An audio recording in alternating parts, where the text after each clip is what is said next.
Well, hi everybody, and welcome back to the Ascension Playground. This is your friend Ursie, and today I'm so excited. We get to talk about the fourth royal star in our little mini series. Oh, I'm so excited because this particular star, well, let me just get the little slideshow going. It's quite potent, as are each of them in their own way. But in particular, this one, because it's aligned with the beautiful Archangel Michael. This is just something that's, I don't know, I just feel like it's potent right now. We're coming to a close for 2022. We're about ready to greet 2023, the new year. So as things are winding down and ready to be born again, these four royal stars have been coming up. So we first talked about Regulus, and look at that beautiful star, then Fomalhaut, Antares, and today we'll talk about Aldebaran. I enjoyed bringing this information to you on the playground.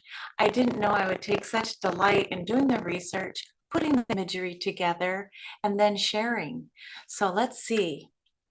I'm doing this to hopefully inspire you to also look at your own personal chart and find out if it rang true for you in your lifetime or not.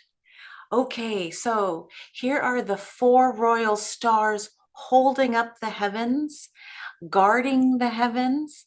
This goes back to the ancient Persian days where these four stars that I just mentioned were navigational devices, but also in and of themselves holding this light as we are all working within this third dimension on Earth. Okay, so what does it mean if you go to Julia Balaz to the galacticastrochart.com, put in your natal information and pull out your report for the soul connections that will show you your cosmic journeying? Okay, so this is a fun narrative to play with. Here's how these four royal stars are. It's almost like if you were playing chess and you had the kings and queens just playing with each other. It's very high level. It's royalty, obviously.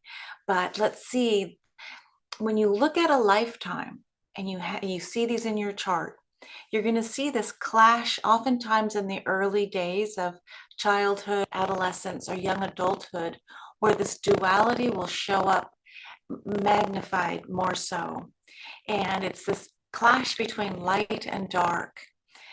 So if you had quite a bit of trauma drama in those early years, and you have a soul connection to one of these royal stars, for me, it's almost like, okay, maybe here's proof for what I signed up for. So I own it. So learning about the stars helps me see the high side, the greatest potential, and now the shadow side, the pitfalls to beware of. And without understanding the shadow, it's you can just navigate until you fall over the hill and wonder what happened. So some of these stars are now revealing stories again in 2022 and 2023, so we can test them and see, oh, energetically, is this true for me or not? The center image is basically what the Ascension Playground is about, to embrace your own knowingness, knowing thyself.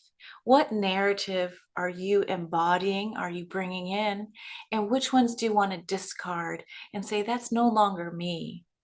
But if there's one of these four royal stars in your soul connection, there's a potential for what they call great glory, worldly success. It may not be monetary all the time. It could be the great success of the family, or wonderful partnerships or marriage, or great social networks. To learn how the soul connections work, you'll have to later go and look at what house and sign and what aspect these particular stars are engaging within your beautiful journey. But I don't want to get too far ahead. So if you overcome the Nemesis, let's say if any of these royal stars, again, Regulus the lion, Aldebaran the bull, Scorpius holding on to Antares, the royal star Antares, or Fomalhaut, with the great mother fish in the south, Piscis austrinus. If you're able to understand what the nemesis is for each of these four, you would just be able to embrace and embody the glory. But the higher up you go, the equal and opposite potential of falling from the greatest heights can happen as well. So let's see, if you know what the nemesis is, you may not fall off that wonderful cliff, right? Well, maybe not so wonderful if you're falling over it. Okay, so Aldebaran. This particular star was known by the ancients to basically be holding the energy of the vernal equinox. This is spring. This is the beginning of the new year. This is, we're moving out of the dark of winter, the cold, and moving into the hoped for, the new life. So the idea of the vernal equinox, that energy as far as life in all of its glory, the beginning of life. When we looked at the star Antares, opposite on the west, we learned that the Egyptians looked at the west as the place for death. The Antares representing perhaps Yima, the place where you go when you drop your body. So the equal and opposite is Aldebaran or Aldebaran, right? This is about life, birth, coming back and incarnating. It's the watcher of the east.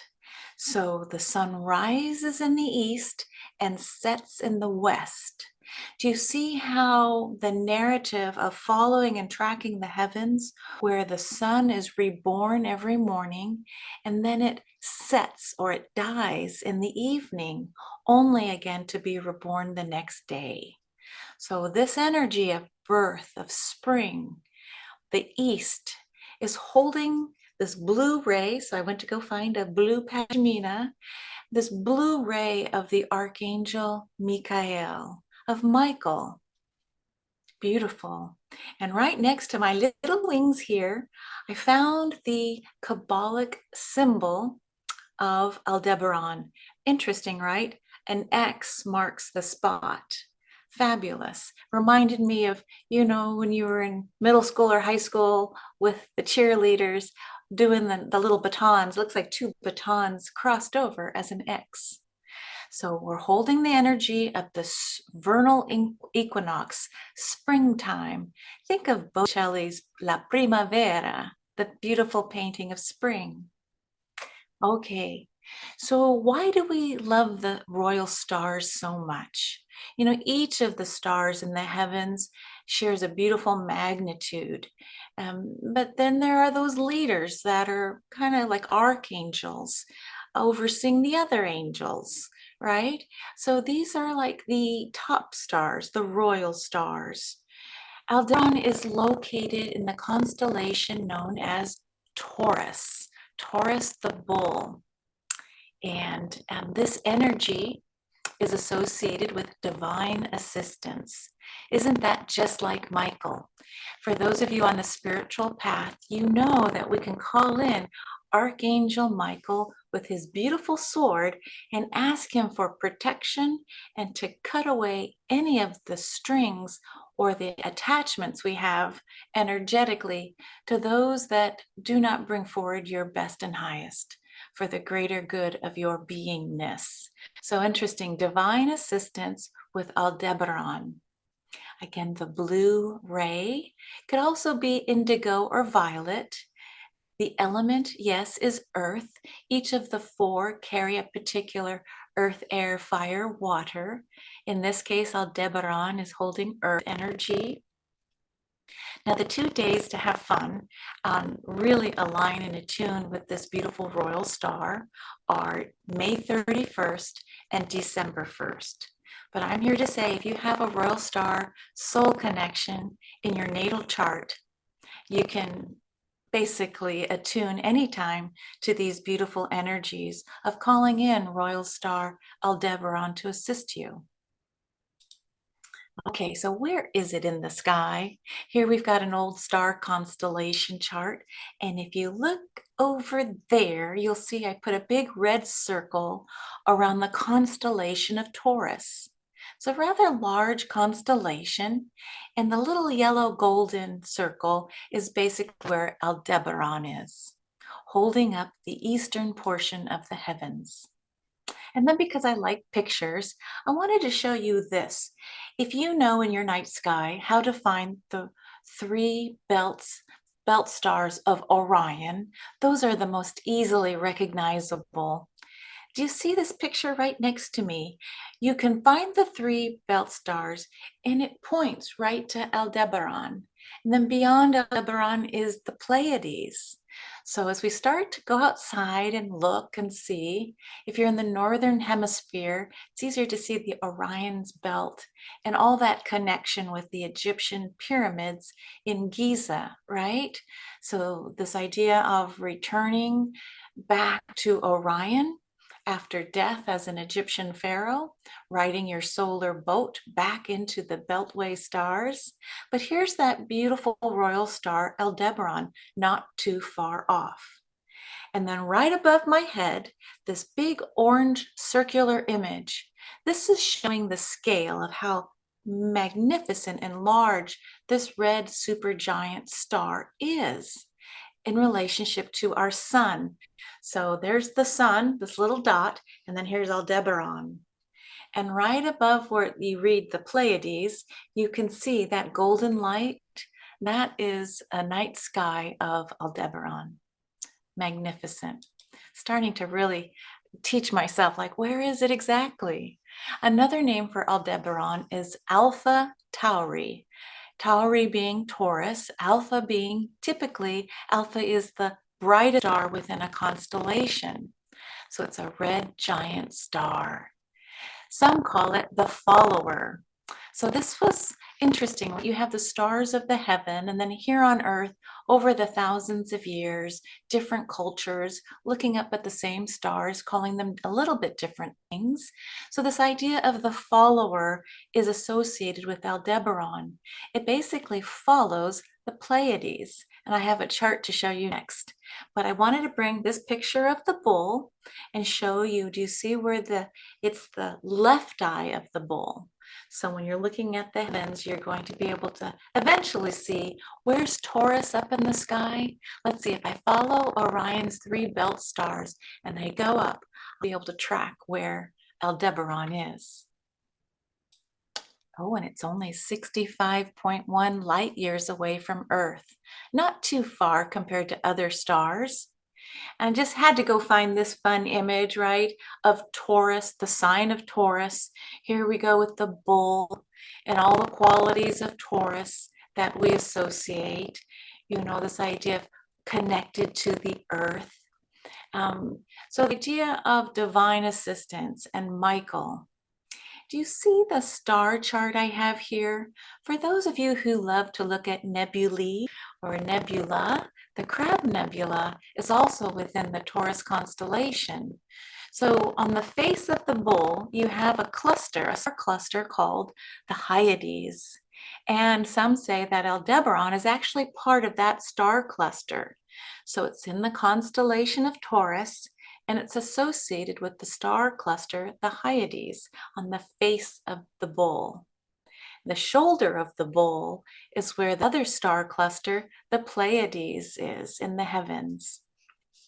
I may have said this already, but I didn't know that the Pleiades wasn't a constellation. I was asking Julia Balaz, like, why isn't the Pleiades constellation on the calculator, please? You know, oh, not a constellation, it's a super cluster. You will get to see Pleiades markings and soul connections in her calculator, but I was looking for the word constellation, and the Pleiades is, again, a star cluster. So very different than a constellation. It's just how they associate the groupings. So the star cluster is within the constellation of Taurus. So I thought you'd like to see this particular image. You can see Orion, you know, with his beautiful belt star, and then going straight up into Taurus where you find Aldebaran, and then beyond that is the Pleiades. So again, the follower. It's hard to imagine the idea of Archangel Michael as the follower unless you say, Michael, made in the image of God, he who is most like God, following in the energy of source creation. But in this case, they're really talking about following the Pleiades. So when the Pleiades would rise from the horizon, they knew that Aldebaran would follow. It's not about who's above whom, it's just more about when it comes up and over the horizon. I found some very cool information about Aldebaran on a site called crystalwind.ca.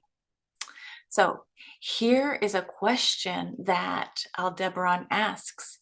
They ask the question of, how was your honor tested in this life? And we're going to get to that because that's part of the Nemesis. Did you stay within the truth of who you are? All right, so I'm starting to show you but before I go there, I wanted to talk a little bit about the bull. Let's shoot some bull. So the idea of and I'm saying this wrong, the apis or the apis bull of ancient Egypt comes to mind with Taurus. Okay, so you know how like we were just we're in the age of Pisces, we think, moving into the Aquarian age? There was an age of Taurus. And this is when the bull, and it's amazing, bull here, bull there. Don't, you can be starving, but don't eat the bull or the cow. So this idea of the one that is most godlike. So with Aldebaran, there was this association with the bull, the apis bull, and the idea of the divine incarnate. Now, we think of the divine incarnate as someone like Jesus, human with divine. But can you imagine if you thought it was the bull who was the divine? Okay, so I'm just going back in history. And if I have the narrative wrong, you guys go ahead and put it in the chat, but it's up for conversation. But here's the cool thing, and let me just see what I put for the next star. Oh, let me go back one. Oh no, this is one. Okay.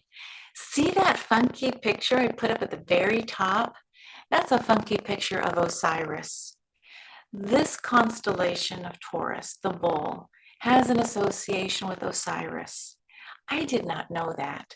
I knew that there was association with, there's Isis up in the heaven, oftentimes associated with Cygnus, but Osiris and the constellation of Taurus, that's a new one for me. So this idea of death and then rebirth, transformation. Osiris was the one where his brother was so upset with him and envious that he killed his brother Osiris, chopped him into pieces and threw them around the world. And then Isis, his sister wife, we won't go there, she went and found all of Osiris's parts, wrapped him. Here's early mummification, right? Probably the first mummification. Used her alchemy and found a way to bring him back to life. All his parts, I think, except one. And it's a very male part that I think got fed to the fish. Ooh. So anyway, back to Aldebaran and Osiris. Isn't that interesting? So if you really enjoy this idea of Osiris and the god of the dead and this idea of what happens after we die with, the scales of heaven, or actually the scales of the underworld. But let's go back to heaven, because here I'm showing you the 4 archangels. This is how I move. My mind jumps from Hades up into heaven. So the 4 archangels, the 4 royal stars, we're now at Michael, and I circled him in blue. So with Taurus, this was an object of worship in the primitive cultures. Can you imagine like looking up at the stars and thinking of them as divine beings? Really divine, this communion between human beings and the stars. So again, to the ancient Egyptians, this was the bull god Osiris, Aldebaran. But the star was also worshipped by the Babylonians, the Chinese, the Druids, and the Amazon Indians. And it makes sense that this would last through the ages as one of the 4 royal stars. And when you think about each of these angels, their icons that they're carrying give you an idea of the energetic that they hold. So what do we know Michael for? He's usually got a sword, and he's usually killing something, or he's ready to kill something or protect something, right? So here we go. Next slide. So what is this nemesis of this beautiful royal star that might help you if you have a soul connection? So yes, we know it's the bright red star in his, I always have to think, his, gosh, it looks like it's the right eye. I might have said it wrong before. It's that eye. So it must be his right eye. Yeah, and I think some people did see Aldebaran as a god. It was that high level for the ancients, and the god's name was Mithra. All right, so here we go. Here, dun, dun, dun, dun, the big veil. What is the nemesis for Aldebaran? It's being out of moral integrity. Okay, so I've spent the last couple days thinking, musing, praying about show me more, tell me more about this star. And I think it goes back to this axis where we've got the Royal Star of the East and the Royal Star of the West, Aldebaran and Antares. And so if you haven't figured it out by now, when you do your soul connection chart, you'll see that if you have one, you always have the other. These stars are paired. And I think the reason they're paired is when I was growing up, there was a song called Sunrise, Sunset. Sunrise, sunset. So this axis of where the sun rises and where it sets, the east and the west are paired. And when you think about how the Egyptians held this energy of rising and setting for a person's lifetime, you're born and then you die. And everything in between is this duality of life and death and choices. So the choices to make, being the divine, a spark of the divine incarnate and given free will, we get to choose. Do we choose the fear or do we choose love? Do we choose what we know is right or what we know is wrong? But we say and tell ourselves, but it's for a higher good. So I'm going to just say only part of the truth, right? So let's talk about this a little more through the pictures. So here is Michael, just Googled images around the Archangel. And these images tell the story of what is it to be out of moral integrity. So let me start with the image right above my head, the yin and the yang, that agreeing to come in to Earth in the third dimension. It's this consciousness of duality, of light and dark, and balancing them and expanding through the experience of light and dark. So oftentimes we'd like to just focus on Michael, the protector, the one that will shield us, the one that will come to our rescue. But we only need rescue if there is a darker shadow side.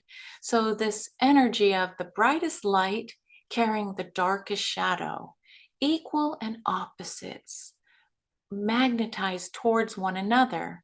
So the happiest life typically has the other side as well, energetically.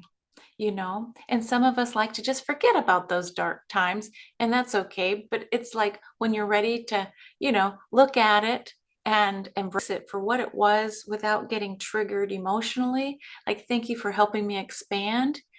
You see Michael slaying the demon, killing the dragons, killing the devil. And it's this balancing between, who's going to win. But we see this light and dark, Michael and the demon together. It's almost like they are the yin and yang of metaphor. So I went to Bernadette Brady, who's fantastic astrologer. She has a star school. She says that the challenge is no matter what's going on, you'll be tested with this star. If you want the great glory, if you want the success, you're going to be tested. Will you maintain your moral integrity at all cost? Now, moral integrity at all cost. Now, let's just talk about this for a minute, because we'd like to think we're very moral, right? And that we stay within our own integrity. But here's a few examples. Let me just say, we all know tax time. When it comes to tax time, are we being 100% honest for all the years? Did we fudge a little? Did we fudge a little more? You know, taxes, that's up, right? That's in the conversation of the collective. Are you truthful with your taxes? So like if a lot of money came in and you didn't claim it, this star will basically, the Nemesis will push you over, and perhaps then you will have not so much abundance, or you'll be called out on it. So finding the house and sign of where this star is, especially if it's in, like, say, the midheaven or 10th house, you know, this could be something showing up in out in the world. If I have this star, well, I do have this star. Let's see. It's with my north node, and I have a sextile to Aldebaran with my north node. So I have harmonious energy with Aldebaran. It's a gift that I can bring in when I need it to help me achieve my north node. Let's see, in the 11th house. So when I need help with the social networks and sharing these stories, Michael is there. Okay. But I also wrote this big long word because I love Scrabble and I love learning new words. So for you, it may not be new, but obfuscation. Obfuscation, like what is that? It's if you're a parent, you kind of know what obfuscation is, because sometimes kids like to tell you a story, but they don't tell you the whole story. They just tell you the part that sounds good. So it's the action of making something obscure, unclear, or unintelligible. Like, what did you just say? But that's the out of moral integrity. If you knowingly try and obscure information, if you knowingly try and deceive someone, you're really taking that sword and hurting yourself if you have this star in your chart. Okay, it's just going to show up for you in a bigger way than perhaps someone who doesn't have this star, like shining the light on you. Okay, so let's see. What does Bernadette say? She says, if you have this rising star connected with your birth, you'll be born with strong principles and ethics and feel deeply and intensely about certain issues in life and how they can be achieved. The issues, I think you, again, looking at the sign in the house will help give some indication of what your soul agreed to focus on. Okay, but you'll be challenged to maintain your principles in the face of compromise. And as long as you can maintain your focus, success is yours. Thank you, Bernadette. And don't you love this image that I found also on Google Imagery? Here you are, like an angel. You can choose. It's like the two little, do you choose, you know, whether you like Pinocchio? Do you choose Jiminy Cricket, or do you choose that other voice that says, let's go run off and gamble and drink and smoke? So it's this idea of the heightened magnification and potential to stay in integrity can really bring you forward onto a broader stage and support. And here's what Julia Balaz has found in her research, that if you have this marker excuse me, did I write Antares? I meant to say Aldebaran. I'll go change that. But you'll enjoy projects that have immediate results. You'll have a strong hands-on attitude. You'll be operating with a certain kind of divine assistance. Okay, so yeah, are you the one that comes to help the other? And if you do you achieve your aim by playing by the rules? Or do you move out of the rules saying, I did it for the greater good, but please look the other way while I go do this? So it's one of those, oh, you got to kind of really tune into this. So let's see. I want to end by showing you this chart. And I apologize if you're new to looking at astrology charts, but this is the natal chart for Volodymyr Zelensky. And I put this on the screen only because I'm so moved by his recent speech to Congress. It's just, I had to go see, does he have this marker in his chart and how does it show up? But my focus is, do you see where I put the yellow golden lines. This is a highlight for where at the top of his chart is Fomalhaut and at the bottom is Regulus, and then Aldebaran and Antares.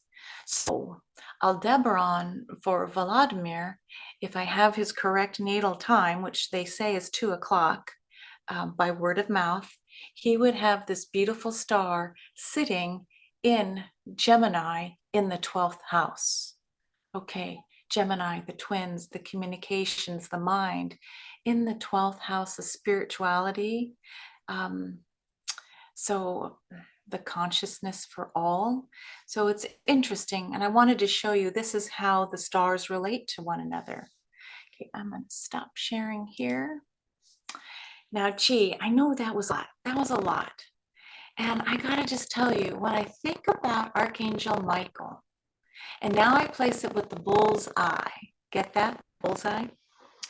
And I'm thinking about life, the sun rising with life, and then death. And everything that happens in between. Will you stay within moral integrity is what this beautiful star is asking. Because if you do, you will be guaranteed support and success. I was thinking again about Vladimir and thinking, my God, when he was asked, hey man, we can send a chopper in, we can get you out of there. He said, no, thank you. I don't need a ride. I don't need a ride. I need ammunition. Now, I'm not a big warmonger at all. In fact, quite the opposite, but it just touched my heart when someone who is trying to defend their country, right, and is willing to have the courage to stay and fight what he would consider the good fight. Okay, so this is playing out on a global stage. I know that Archangel Michael can be called in for assistance. And again, Vladimir, it's in Gemini in the 12th house. If anyone listening is a much higher level astrologer and has any input that they want to share by looking at his chart, I plan to come next and start doing more on how the 4 stars work together and perhaps looking more deeply at his chart or another person's chart just to compare and contrast. It's been a joy to share the fixed stars with you that are royal. Let's just call them out again. Regulus, the king star, right? In Leo. Fomalhaut, the southernmost fish, the mother, the nurturer, carrying the beautiful archangelic light of Gabriel. So we've got the healer, Archangel Raphael with Regulus, Gabriel, the divine messenger, and now we talked about Antares, the intense, obsessive, beware of obsession, really deep Archangel Uriel, looking at long-term planning and visioning. And today talking about Aldebaran. Oh my gosh, Michael, and that blue ray. Thank you so much for listening. And I don't know, I just feel like extra energy has come in talking about these 4 stars. And just a shout out, if there was to be a 5th royal star, it would be the female, the feminine energy coming from the beautiful star Spica in the Virgo constellation.